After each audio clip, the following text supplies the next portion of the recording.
हाँ।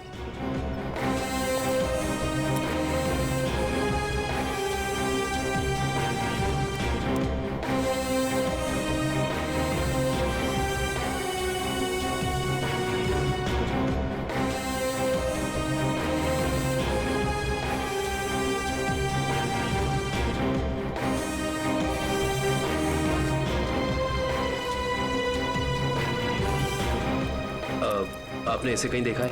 हाँ, उस तरफ रहता है। Thank you. सर, पता चल गया, अंकित उस घर में आता जाता था।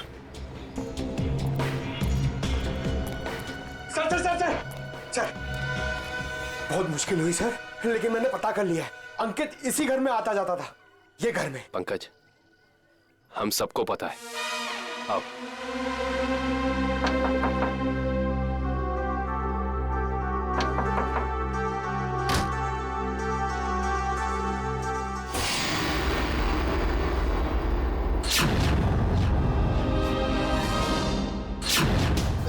आप लोग?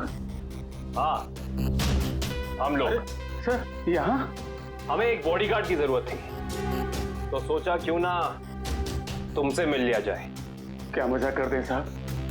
सीआईडी को कब से बॉडीगार्ड की जरूरत पड़ने लगी? जब से तुम जैसे बॉडीगार्ड गुनाह करने लग गए। जिस परिवार ने तुम्हें अपनी सुरक्षा के लिए रखा था, तुम उसे ही नुकसान पहुंचा रहे हो। ये क्या कह रहे हैं साहब आप? अंकित क्यों आता था यहाँ? अंकित बाबा यहाँ नहीं आए। हमसे झूठ बोलने का कोई फायदा नहीं है। सीआईडी से ना कोई बच सका है और ना बच पाएगा, इसलिए कह रहे हैं सब सच सच बता दो। हम जान चुके हैं कि अंकित अंशी का बेटा नहीं है। बताओ, क्या सच है? बोलो, क्या सच है? बताता हूँ। दरअसल में अंकित का असली बाप मैं हूँ। तुम? हाँ, अंश साहब मेरे बेटे को गोद लेना चाहते थे और मैं भी अपने बेटे के सुनहरे भविष्य के लिए उन्हें मना नहीं कर सका। मगर तुम्हारे अंकित ने जिस थाली में खाया उसी में छेद किया। पहले अंश को मार डाला, फिर रिद्धिमा को किडनैप कर लिया। नहीं साहब, मेरा बेटा ऐसा नहीं कर सकता। मैं उसे अच्छी तरह जानता हूँ। अगर ऐसा है तो हम अंकित को कुछ नहीं होने देंगे, लेकिन अब हमें साफ साफ बताओ, ये अंकित हमें मिलेगा कहाँ? अंकित अपने दोस्त स्वाति के साथ है, ग्रीन सी लॉज में। ग्रीन सी लॉज?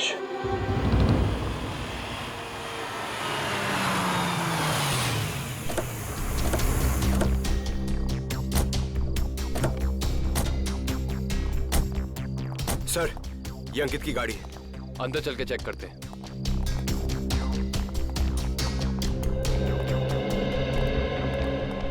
सीआईडी, उस सफेद गाड़ी में जो आए हैं वो कौन से कमरे में ठहरे हुए? Room number 113। Thank you. आओ।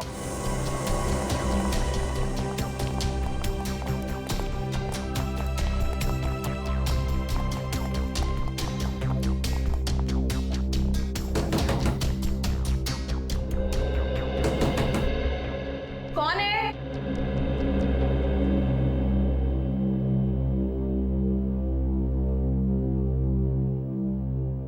मैडम, हम रूम सर्विस से हैं, जरा खोलिए ना, चॉकलेट केक लाए हैं आपके लिए। मगर हमने तो केक नहीं मंगवाया। मैडम, वो क्या है ना, हमारे होटल का 5वीं सालगिरह है, इसीलिए हम सबको चॉकलेट केक खिला रहे हैं। आप भी खाइए ना प्लीज। सीआईडी?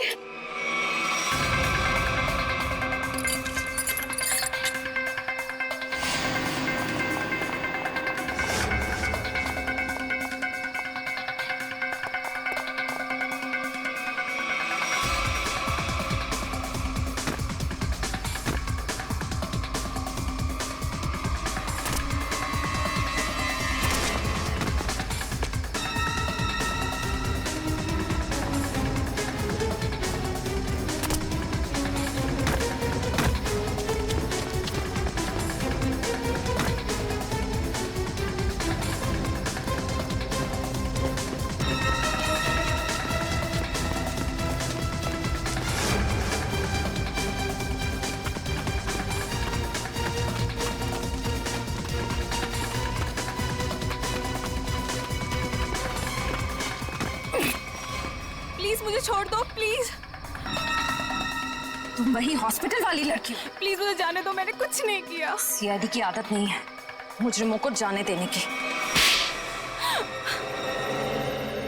हाँ, मैंने ही पैसे दिए थे उस लड़की को ताकि वो केमिकल वाली बेडशीट अंश के बेड पे बिछा सके। किसके कहने पे किया था तुमने ये? अंकित के। कहाँ मिलेगा ये अंकित? पता नहीं। अच्छा, तो ये तो पता होगा ना कि रिधिमा को कहाँ छिपा के रखा है। नहीं पता। ये पता नहीं, वो पता नहीं, तुम्हें पता क्या है स्वाति? गगन कहाँ है ये पता है मुझे। I see.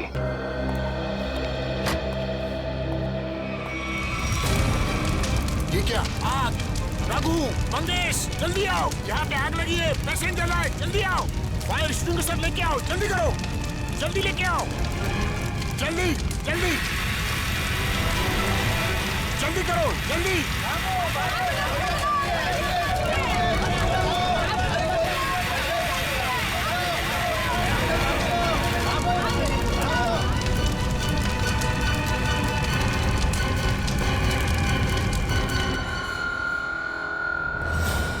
आइए सर, मैंने ही आपको फोन किया था। ये सब हुआ कैसे?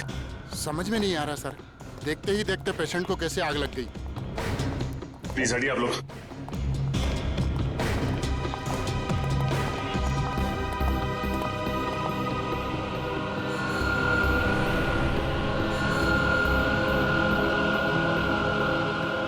साहब, जिस वक्त ये आग लगी उस वक्त कोई और भी था कमरे में?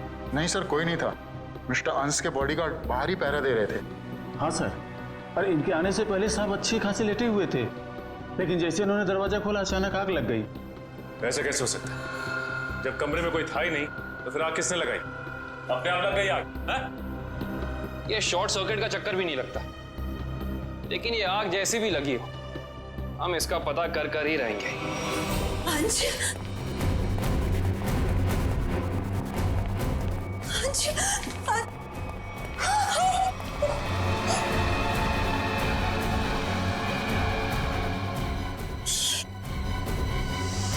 सर, मिस्टर अंश की वाइफ और बेटा। अंश को हाथ कैसे लगे, कैसे हो गया ये सब? पापा उठिए, पापा क्या हो गया आपको? पापा संभालिए अपने आप को। देखिए, थोड़े वक्त के लिए आप लोग बाहर कॉरिडोर में इंतजार कीजिए। पंकज प्लीज चलिए। पापा आइए। डॉक्टर साहब, अंश जी यहाँ कौन सी बीमारी का इलाज कराने के लिए एडमिट हुए थे? कल रात इन्हें फूड पॉइजनिंग की वजह से लाया गया था। इनके घर पार्टी थी, शायद कुछ उल्टा सीधा खा लिया होगा। अच्छा ये बताओ कि डॉक्टर साहब के इस कमरे में आने से पहले कोई और भी आया था इस कमरे में? हाँ सर, 2 लोग आए हुए थे। एक कमरे की साफ सफाई करने वाला और दूसरा बिस्तर की चादर बदलने वाली। ये अंश कुमार, इस अंश कुमार की कुंडली निकालनी होगी। जहां तक मुझे याद आता है कि बहुत सारे काले कारनामों में शामिल था।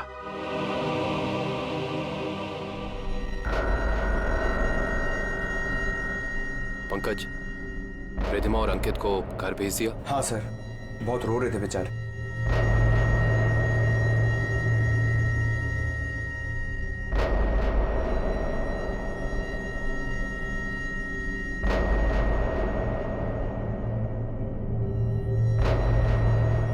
वैसे सालुंके साहब, आपको क्या लगता है आग किस वजह से लगी?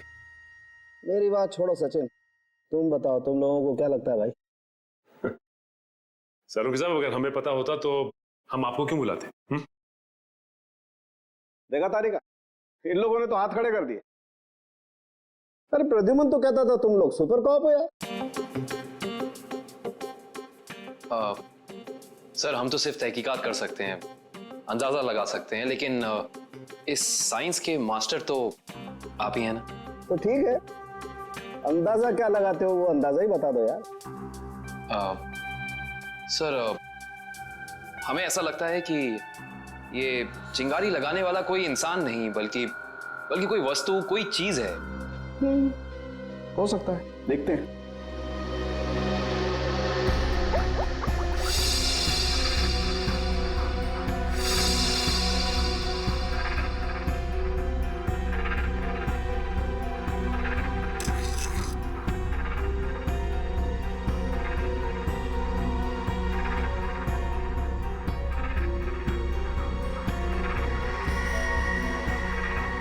ये बात है। क्या बात है सर? अंश की इस चमड़ी के टुकड़े पर मुझे 2 किस्म के केमिकल मिले। एक का नाम कोजू और दूसरे का चिलिंगफी। कोजू और चिलिंगफी? ये केमिकल के नाम या कोई चाइनीज रेस्टोरेंट के? पंकज, मजाक में। और ये दोनों केमिकल जब आपस में मिल जाते हैं तो एक तीसरा केमिकल बनता है जो बहुत ही आसानी से आग पकड़ लेता है अगर उसे एक निश्चित मात्रा से ज्यादा ऑक्सीजन मिल जाए तो। और जैसे ही डॉक्टर साहब ने इस कमरे का दरवाजा खोला, यहाँ का ऑक्सीजन लेवल बढ़ गया और अंश का शरीर खुद ब खुद जलने लगा। इसका मतलब अंश की बॉडी पे ये केमिकल हॉस्पिटल के किसी अंदर वाले ने लगाया है। अंदर वाले ने। देखिए, आप बेवजह हम पर शक कर रहे हैं। हम भला अपने मरीज की जान क्यों लेंगे? डॉक्टर साहब, हम भी यही जानना चाहते हैं कि आपने किसके कहने पे वो केमिकल अंश की बॉडी पे लगाया। देखिए, मैंने मिस्टर अंश को छुआ तक नहीं। मैं तो एक एक दवाइयां उनके बॉडीगार्ड के सामने देता था। अगर आपने नहीं छुआ तो किसने किया है? किसने स्पंजबाथ दिया उसे? देखिए, मिस्टर अंश यहाँ पर फूड पॉइजनिंग के इलाज के लिए आए थे, तो स्पंजबाथ देने का तो सवाल ही नहीं उठता। मैं कह रहा हूँ ना कि हम में से किसी ने भी उनकी बॉडी के ऊपर कोई केमिकल नहीं लगाया। अच्छा, तो आप ये कहना चाहते हैं कि डॉक्टर सालुंके गलत कह रहे हैं? जी नहीं, मैं ये बिल्कुल नहीं कह रहा हूँ। मैं सिर्फ इतना कह रहा हूँ कि मैंने या मेरे किसी भी स्टाफ ने उनकी बॉडी के ऊपर कोई केमिकल नहीं लगाया है। 2 लोग आए हुए थे, एक कमरे की साफ सफाई करने वाला और दूसरा बिस्तर की चादर बदलने वाली। माय गॉड, कहीं वो केमिकल उस चादर पे तो नहीं लगा हुआ था जो अंश के कमरे में बिछी हुई थी? डॉक्टर साहब, ये सारी बेडशीट कहाँ रखी जाती? देखिए सर, यहाँ पर सारे रूम नंबर्स लिखे हुए हैं और उस कमरे के रूम के अनुसार वहाँ की बेडशीट और बाकी का सामान रखा हुआ है। सर, ये अंश के रूम का लॉकर है।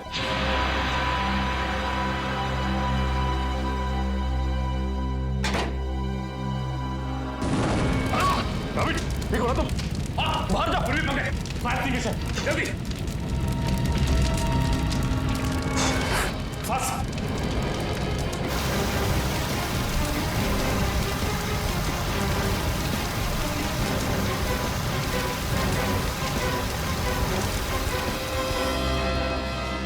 लगता है थोड़ा केमिकल रह गया था इसमें। सही कह रहे हो सचिन, अब तो इस लॉकर को बाहर निकालना ही पड़ेगा।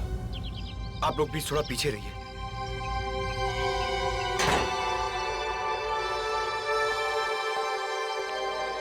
सर, प्लीज संभाल के।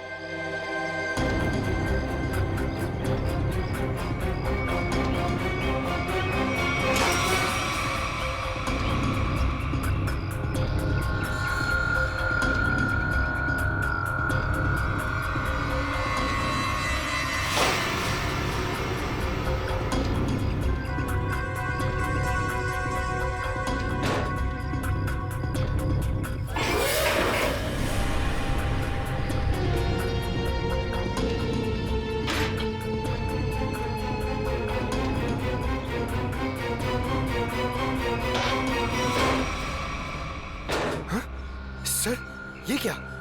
आपकी बार तो आग ही नहीं लगी। क्या बोल रहे? आग सिर्फ इसमें लगी। ये देखो, सिर्फ ये बैग जला है, बाकी सारी की सारी चीजें बिल्कुल वैसी हैं। देखो सर, इसका मतलब केमिकल इस बैग में होगा और बेडशीट इसी बैग में लाई होगी। हाँ पंकज, एग्जैक्टली ऐसा ही हुआ है। डॉक्टर साहब, ये वही लेडी है ना जिन्होंने अंश के कमरे में वो चादर बिछाई थी? जी सर, शीला। मैंने कुछ नहीं किया सर। मैं इन केमिकल्स के बारे में जानती तक नहीं हूँ। ज्यादा भोली मत बनो। अंश के कमरे की चादर तुमने ही बदली थी ना? बदली थी, मगर क्या? एक औरत ने मुझे 50,000 रुपए दिए थे और कहा था अंश साहब के कमरे में ये चादर बदल देना। उसने आपको पैसे दिए और आपने पैसे ले लिए? एक बार भी नहीं सोचा कि इसके पीछे उसका मकसद क्या है? मुझे क्या पता था साहब, कोई ऐसे तरीके निकालेगा किसी का खून करने के लिए। उसका चेहरा पहचानती हो? स्केच बनवा सकती हो उसका? नहीं, उसने अपना चेहरा दुपट्टे से ढक रखा था। चेहरा ढका था, लेकिन कुछ तो याद होगा, कुछ तो देखा होगा। हाँ, उसके दाहिने हाथ पर एक काला सा निशान था, यहाँ पर।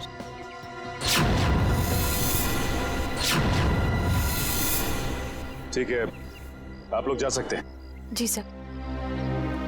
अंश को फूड पॉइजनिंग हुई उसके घर पे, जिसके बाद वो हॉस्पिटल में एडमिट हुआ।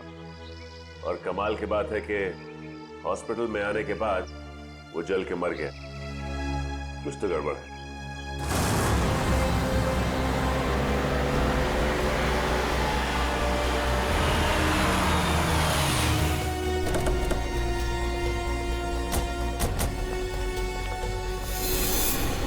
सर, इस घर पे तो जगह जगह सीसीटीवी कैमरास लगे हैं।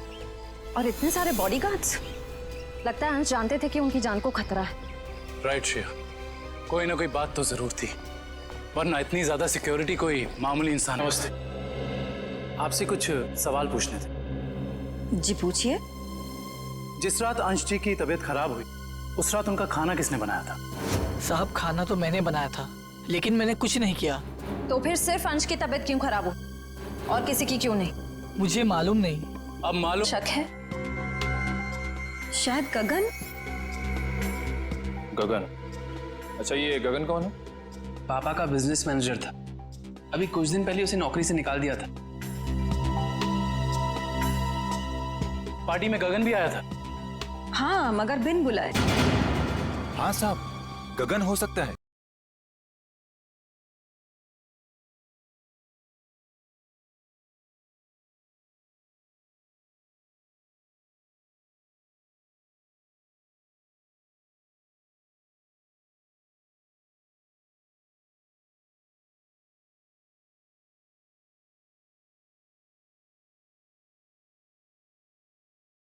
मैंने पुलिस स्टेशन में उनके गुमशुदा होने की रिपोर्ट भी लिखवाई है। कल से वो गायब है। बुरा मत मानिएगा मैडम, लेकिन मुजरिम अक्सर खून करके ऐसे ही फरार हो जाते हैं। बार बार उनको मुजरिम कह करके उनका अपमान मत करिए। अगर उनको जुर्म करना ही होता तो वो अंश जी की बात मान करके अंकित को मार ना देते। एक मिनट, क्या कहा आपने? अंश जी ने गगन को अपने बेटे अंकित का खून करने का काम सौंपा था, पर गगन ने साफ इनकार कर दिया और इसी वजह से उन्होंने गगन को नौकरी से निकाल दिया। ओह, तो इस वजह से गगन को नौकरी से निकाल दिया गया। और कोई बाप अपने ही बेटे को मरवाना क्यों चाहेगा? सर नहीं सर, ऐसा नहीं हो सकता। आप प्लीज कह दीजिए झूठ है। मेरे पापा मुझे मारने की प्लानिंग कभी कर ही नहीं सकते। हम जानते हैं ये बात आप लोगों के लिए काफी धक्का पहुंचाने वाली है। गगन की पत्नी झूठ बोल रही है।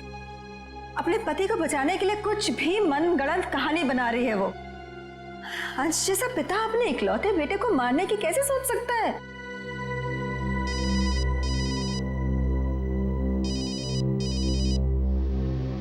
किसका फोन है अंकित? चाहो तो बात कर लो। नहीं सर, इंपॉर्टेंट फोन नहीं है। एक्चुअली मेरा एक फ्रेंड मुझे मिलने के लिए परेशान कर रहा है और फिलहाल मैं किसी से मिलना नहीं चाहता। सर, अगर आपके सवाल पूरे हो गए हो तो क्या हम जा सकते हैं? अब हमें अंश की शोक सभा की तैयारी करनी है। ठीक है, आप जा सकते हैं। इशिता? Yes sir.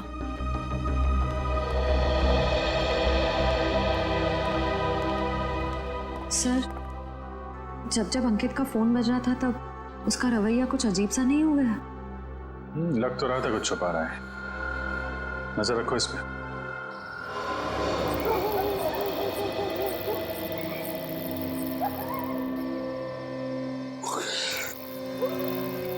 सर, हम लोग क्या रात भर यहीं खड़े रह के पहरा देंगे? रात बहुत काम की चीज होती है पंकज। जो काम दिन के खुले उजाले में नहीं किए जा सकते ना, वो रात के साए में हो जाते हैं। सर, अंकित आ रहा है। आ नहीं रहा श्रेया, हमें ले जा रहा है अगले सुराग तक।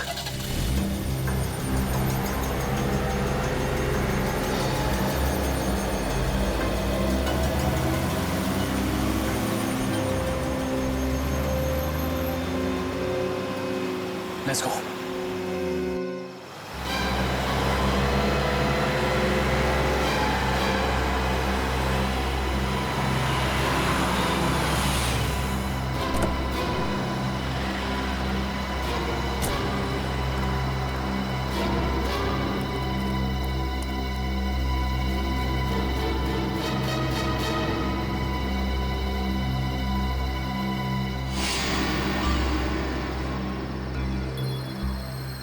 सर, ये इतनी रात को यहाँ ढाबे पे खाना खाने को आए हैं? नहीं पंकज, खाना खाने नहीं आया ये यहाँ ऐसे इंसान का इंतजार कर रहा है जिसे दिन के उजाले में नहीं मिल सकता।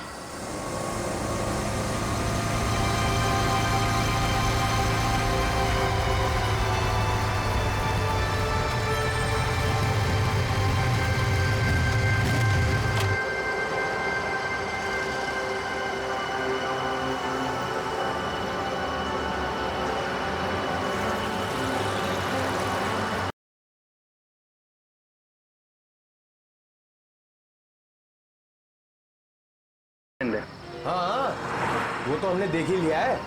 देखिए आप लोग प्लीज मेरी मामा से मत कहिएगा कि मैं इससे यहाँ मिलाऊं। क्यों? वो आंटी मुझे इतना पसंद नहीं करती। क्यों पसंद नहीं करती? मालूम नहीं, पर नहीं करती, और उनके गुस्से से मुझे बहुत डर लगता है। ठीक है, नहीं बताएंगे। सब बचपन से ही मुझे प्रिंसिपल ऑफिस के बाहर खड़े होने में बड़ा डर लगता था। कभी सोचा नहीं था कि सीआईडी का काम मुझे एक बार फिर यहीं ले आएगा। काफी शरारती बच्चे थे तुम, इसलिए प्रिंसिपल के कैबिन के बाहर खड़े कर दिए जाते थे। हैं? बस यूं ही कभी कभी टीचर पनिश कर देते थे। आइए, आपको प्रिंसिपल साहब ने अंदर बुलाया। हेलो। हेलो। सॉरी आप लोगों को इंतजार करना पड़ा। That's okay. हम यहाँ अंकित कुमार नाम के एक स्टूडेंट के बारे में कुछ जानकारी हासिल करने आए हैं। अंकित कुमार? तो वो तो बहुत ही ब्राइट स्टूडेंट है इस कॉलेज का। पढ़ाई लिखाई, खेल कूद, डिबेट, ड्रामा, हर चीज में वो नंबर 1 रहता है। अच्छा, इतना होनहार है वो? हाँ, बल्कि इस बार कॉलेज का स्टूडेंट ऑफ ईयर अवार्ड भी तो उसे ही मिला है। ये देखिए, ये नहीं उसकी फोटो। इसमें अंकित कुमार कहाँ है? यही तो है। ये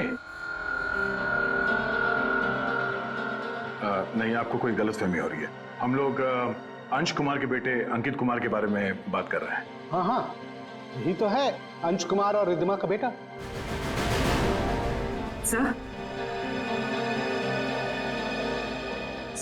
अगर ये असली अंकित है तो फिर वो कौन है? जो कोई भी है, उसके इरादे ठीक नहीं है, और रिद्धिमा जी ने हमें उसके बारे में बताया क्यों नहीं? रिद्धिमा जी कहाँ हैं? मैडम अपने कमरे में हैं। आइए।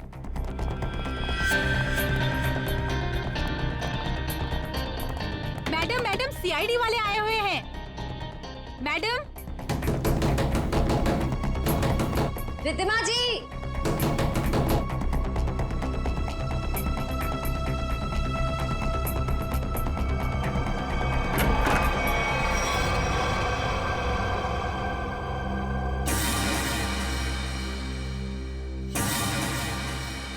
सर, कमरे में तो कोई नहीं है।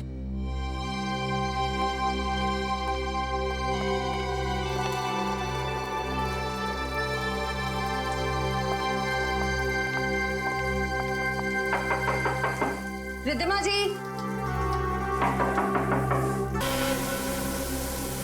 सर, यहाँ भी कोई नहीं है। सर ये देखिए, सर यहाँ पे खून भी लगा हुआ है।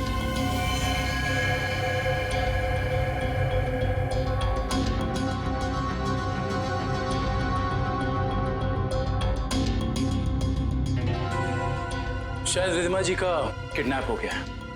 इन टुकड़ों को देख के तो यही लगता है कि उनकी किडनैपर के साथ हाथापाई हुई होगी। अंकित कहाँ है? बुलाओ उसे। अंकित बाबा तो आज सुबह घर से बाहर चले गए हैं।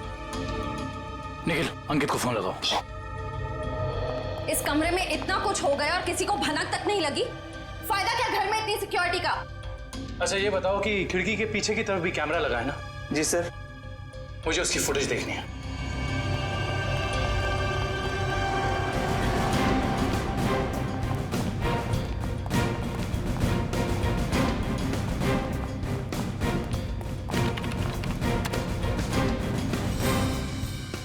सॉरी सर, लगता है कैमरा 2 घंटे से बंद है।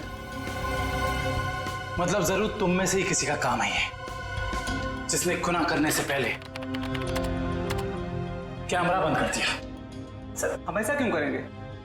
कोई बाहर वाला यहाँ आके कैमरा बंद नहीं कर सकता। ये किसी अंदर वाले का काम है, समझे तुम? सर, यस सर, अंकित का फोन बंद आ रहा है। कहीं इस सब के पीछे अंकित का हाथ तो नहीं है?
रिद्धिमा जी, रिद्धिमा जी, मैडम जी,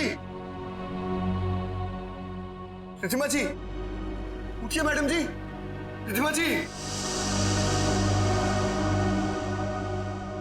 गगन, तुम मुझे यहाँ कहाँ लेकर आए हो? मेरे पति को मार दिया, आप मुझे भी मारोगे? नहीं नहीं, ये आप क्या कह रही हैं? मैंने तो अंश साहब का नमक खाया है, उनके लिए जान दे सकता हूँ। मैं मारने का तो मैं सोच भी नहीं सकता। तो फिर कौन लेकर आया मुझे यहाँ पर? क्यों आए हम? शायद उसी ने जिसने हम दोनों को किडनैप किया है। तुम भी? जी हाँ, मैं भी आप ही की तरह इस चारदीवारी में कैद। हे भगवान, उसका अगला निशाना कहीं मेरा राज तो नहीं? तो तुम हो राज, अंश और रिद्धिमा जी के असली बेटे। जी सर, मुझे तब तक यकीन नहीं कि पापा इस दुनिया में नहीं रहे। पप्पी ने तो मुझे इस बारे में कुछ बताया तक नहीं। लेकिन रिद्धिमा जी ने ये बात छुपाई क्यों तुमसे? उसी वजह से जिस कारण से उन्होंने मुझे दुनिया से छुपा कर रखा और अंकित को अपना बेटा बना लिया।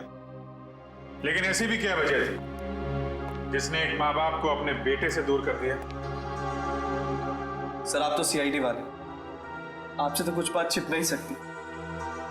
अपने खानदानी बिजनेस को आगे बढ़ाने के लिए मेरे पापा ने कुछ गैर कानूनी काम किए हैं। जी हाँ, जैसे रिश्वत देना, करप्शन को बढ़ावा देना, गैर कानूनी बिल्डिंग्स बनवाना और कभी कभी गैंगस्टर्स की मदद करना।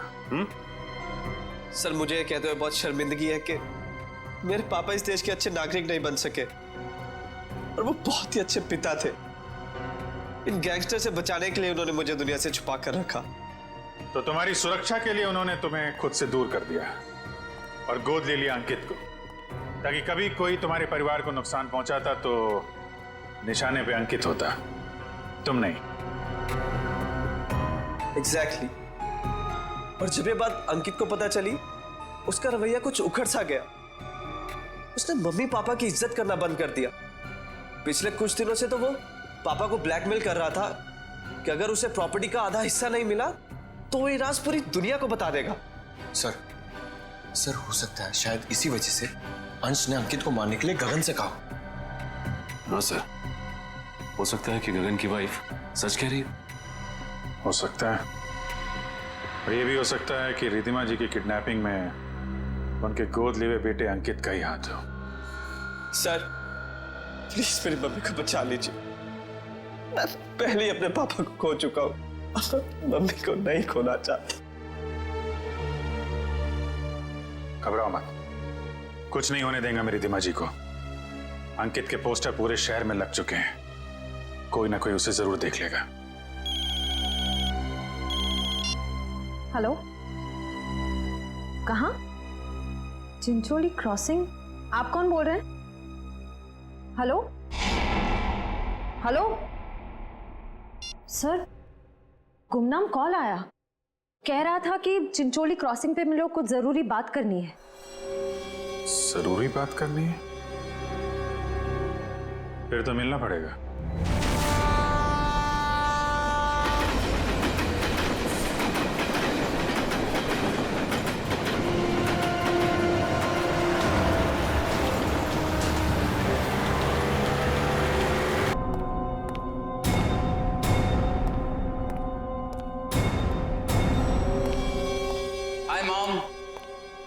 हाय गगन अंकल, आई होप सब ठीक तो है ना? आई मीन मेरी खातिरदारी में कोई प्रॉब्लम तो नहीं है ना? अंकित, जरूर मेरी परवरिश में कुछ कमी रह गई होगी जो आज मुझे यह दिन देखने को मिल रहा है। हाँ, आपके परवरिश में कमी रह गई। बचपन से लेकर जवानी तक आप मुझे बेटा बेटा कहती रही, और आज एकदम से मुझे पता चलता है कि आप मेरी माँ नहीं है। माँ हो तो आप जैसी। लेकिन मैंने तुम्हें कभी अपने बेटे से कम प्यार नहीं किया अंकित। झूठ है, ये ड्रामा है। आप अपने बेटे को बचाना चाहती थी। माना कि ये सब राज को बचाने के लिए किया गया अंकित, लेकिन अंश, मैंने तुम्हें कभी भी उससे कम नहीं माना, उससे कम प्यार नहीं किया। मैं भी तो आपसे बहुत प्यार करता हूँ मम्मी, इसीलिए तो आपको पापा तक पहुंचाने के लिए यहाँ आया हूँ। और एक टिकट के साथ दूसरी बोनस टिकट फ्री। रिधिमा जी, उठा लीजिए, उसके सर पे खून सवार है।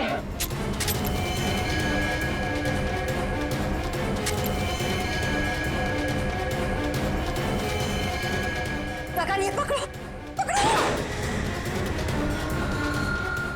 अरे शूट करो ना, गोली चलाओ ना, तो वो मार डालेगा। नहीं प्लीज, अरे मारो उसे। प्लीज नहीं, मार डालेगा हमको, मारो।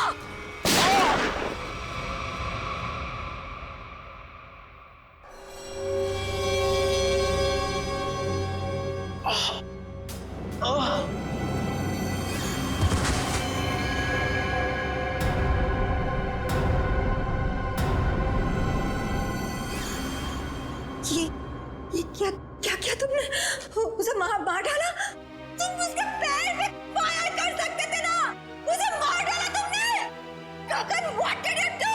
मेरे से घबराहट में गोली चल गई, वैसे मारना नहीं चाहता था।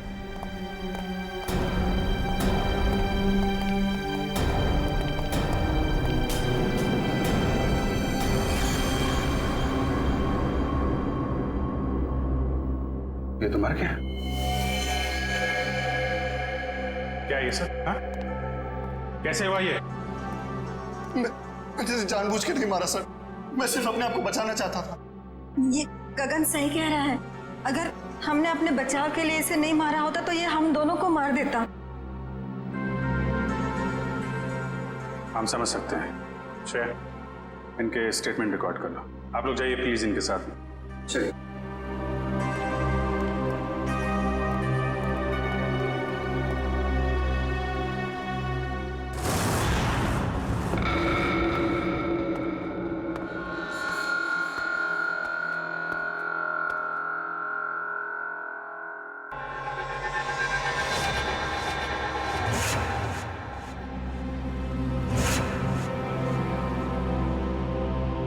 मम्मी,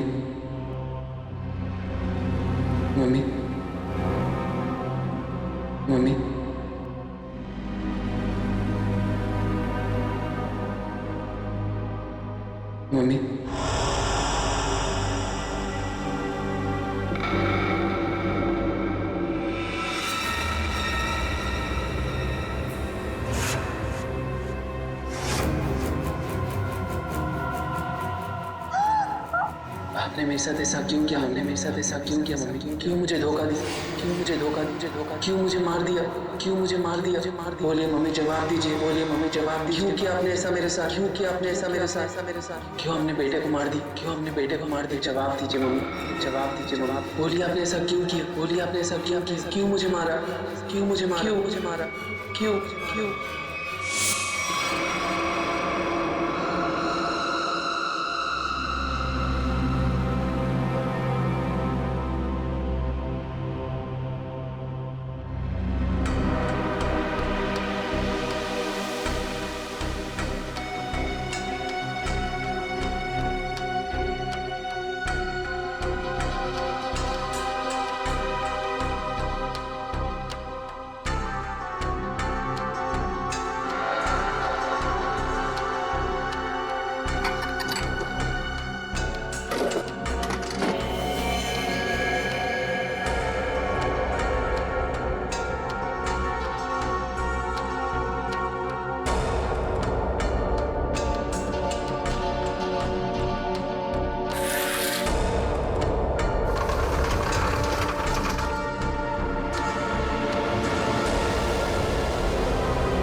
तुम्हें तो मैंने मरवा दिया था ना, तुम जिंदा कैसे हो गए? मरे हुए लोग कभी जिंदा नहीं होते रिधिमा जी। ये सब तो सीआईडी का प्लान होता है, गुनहगार से उसका जुर्म कबूल कराने का। अंकित तो कभी मरा ही नहीं था। इतना बड़ा धोखा मेरे साथ। मैं धोखा तो तुमने दिया। मैंने जो कुछ भी किया अपने बेटे के लिए किया है। राज, तुम्हारे पापा तुम्हें अपने गैर कानूनी बिजनेस में शामिल करना चाहते थे, लेकिन मैंने तुम्हें हमेशा गुनाहों के इस साए से दूर रखना चाहा। माँ, मैंने कभी सपने में भी नहीं सोचा था तुम भी पापा की तरह इस तरह गुनाहों के दलदल में धंसी हुई हो। और इसीलिए इन्होंने पापा को मारने के लिए मेरी मदद ली थी और प्रॉपर्टी में 25% शेयर देने का वादा भी किया था। इस प्लान में तुम दोनों मिले हुए हो, इसके बारे में तुम्हारी दोस्त स्वाति ने हमें पहले ही बता दिया था। उस पार्टी के दिन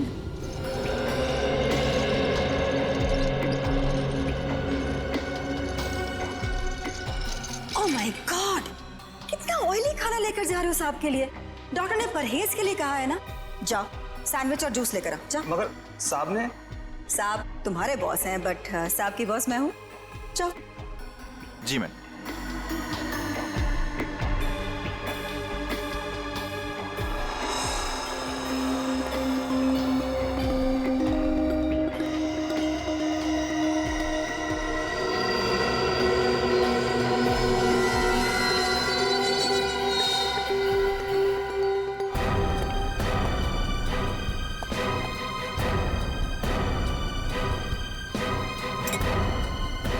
गुड, तुम जाओ, मैं साहब को खाना खिला दूंगी।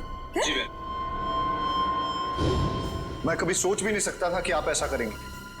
खुद गुनाह किया और मुझे फंसा दिया। तो और क्या करती? तुम्हें पता चल गया था कि अंकित अंश को मारना चाहता है, इसीलिए मैंने आखिरी वक्त पर सारी बाजी पलट दी। और उस पलटी बाजी में मेरी भी बलि चढ़ा दी थी।